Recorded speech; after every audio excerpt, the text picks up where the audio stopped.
Self-control is strength. Being in control is strength. That's your strength. That's your power over the situations. Self-control is strength. Right thought is mastery. Calmness, being calm, being serene is power. Say unto your heart, peace, be still. Is that remain calm. Being calm and serene has power over every situation. And this to kind of wrap this up, when I said in the beginning of starting this chapter, is that this kind of relates indirectly to manifesting. This relates to kind of why manifesting isn't working. And this is what I really mean by that, is that lots of times what happens when we want to manifest this dream house, dream car, our dream job, dream career, no matter what it is, and maybe you're following Neville Goddard. Maybe you're setting attention. You know exactly what you want. You go inside your imagination, and you develop this movie scene inside your imagination, and you drift off to sleep. Now, when you drift off to sleep, what does Neville Goddard say? He says, well, in your 3D world, live within, dwell within. See, this is where most of us flub up. This is where most of us because this is the hard work. Once you go into your 3D world, this becomes hard, because remember, you manifest from within out. You can't manipulate the universe. So all your deep desires, your secret you, your deep-rooted beliefs, that's what's actually manifesting. That's what you can see right now in your visible world. That's what's coming to you. It's from within out. And then on top of that, in your 3D world, when we're doing all these manifesting techniques, what we end up doing is when we wake up, we're constantly looking for it. We're not letting it go. We're not letting it be. We're not acting as if. When we wake up, we look outside in our garage and we say, well, I don't see my dream car out there. You know what I mean? We wake up and we think, well, I'm not living in my dream house yet. Or we wake up and we look at our account and it's like, well, I'm not a millionaire yet. Or we wake up and we check our lottery tickets and say, well, I didn't win the lottery yet. We're constantly looking for the how. We're constantly validating that it didn't come yet. So we're not really doing the Neville Goddard technique exactly how Neville Goddard has instructed us. Then on top of that, when we get in that realm of thinking, we're not calm and serene because we let our emotions take part of it. Okay, we start getting emotional if it hasn't come in yet. After we've done it for a few days or a week, we start getting emotional. We start saying negative things to ourselves, maybe secretly. Maybe we talk to our friend and we say them out loud, or we secretly tell ourselves, like, oh, it's not working. This always happens to me. When something negative happens at work, you're saying, this always happens to me. I don't know why. You don't remain calm and serene and peaceful. Remember, if you're not calm, the opposite of calm is you're trying to force. Angry. You're trying to force things to happen. Remember, force negates. No matter if it's physical force, it negates from you. And no matter if it's mental force or mental coercion, no matter what you want to say, any type of mental force, it expels from you. It stays away from you. Okay? Why does being calm have so much power? It's because when I'm calm and when I'm serene, when I'm peaceful, I'm not reacting to my outside world. I'm not reacting to the negativity around me. I'm not bringing power to it. I'm not reacting to it.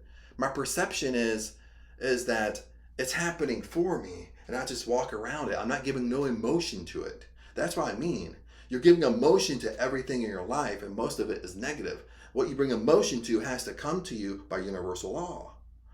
But the more calm I am, the more serene I am, the more peaceful I am, I have power over it.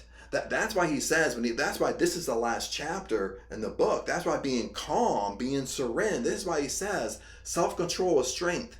The right thought is mastery. Calmness is power. This is why he said calmness is better than any wealth in the world. And since this is written and published in 1902, he's taken all this stuff probably from the mid-1800s. Okay, so he's saying calmness is more powerful than any gold you could have in your life. Any of the finest gold you could have in your life, the most expensive gold you can have, calmness is more important than that. Has more power than that. That's how powerful being calm is, being serene is. That's how powerful it is having self-control over your emotions and not reacting to everything around you Okay, this is something I'm really, really, really trying to work on in my life right now because I found that, I was kind of, as older I got, I was kind of getting where I was just kind of reacting to everything around me, reacting to the things I didn't like, reacting to people that pissed me off. You know what I mean? Rather than remaining calm. And once you tell yourself this over and over and over again, the more calmer I am, I have power over the situation. That's what gives me power over the situation. I mean, think about it this way. Have you ever argued with somebody and they wanted to argue with you? You're not arguing. They want to argue with you. And for whatever reason in that moment, you're not reacting to them. You're just sitting there very calm, listening. You're not letting it affect you. You're not letting it bother you. You just remain calm. You're listening. And you don't let it affect you. And the other person keeps on getting madder and madder and madder because you're remaining calm. Why does that happen? Because you have power over that other person. As long as I remain in self-control, the other persons end up going to stop, or other people around that person is going to have them stop because I have power over that situation. I have power over that person. Then you flip it, and you flip it into manifesting. You flip it into little negative obstacles. You don't react to it. It's your perception. You don't react to it. You don't bring emotion to it. You remain calm and serene and poised, no matter what it is, positive or negative, and you just walk around it. You don't bring no emotion to it because I have power over it. See, that's the power of being calm. Even if you go back to the Bible and the New Testament with Jesus, no matter what situation he was in, he remained calm and serene and poised because he knew universal law. He knew the laws of nature. He knew that if you remain calm, serene, and poised, he had terrific self-control over his emotions. He knew the power he had. He knew he had power over that other person. That gave him power. That gave him power over the circumstances. That gave him power over the negative circumstances because how he remained so calm. And you can do the same thing. I can do the same thing, but it takes a little bit of work because maybe we find ourselves like you, just like with me. Maybe you found yourself where you switched it a little bit. Maybe for the last several years, you've caught yourself being way more argumentative, way more reacting to things, way more telling people off, no matter if they deserve it or not. When you're losing your temper, you're losing self-control. You got to remember, you're not in control. You don't have power over the situation. The only way you flip it is when you remain calm and serene. Then you have power over any situation in your life.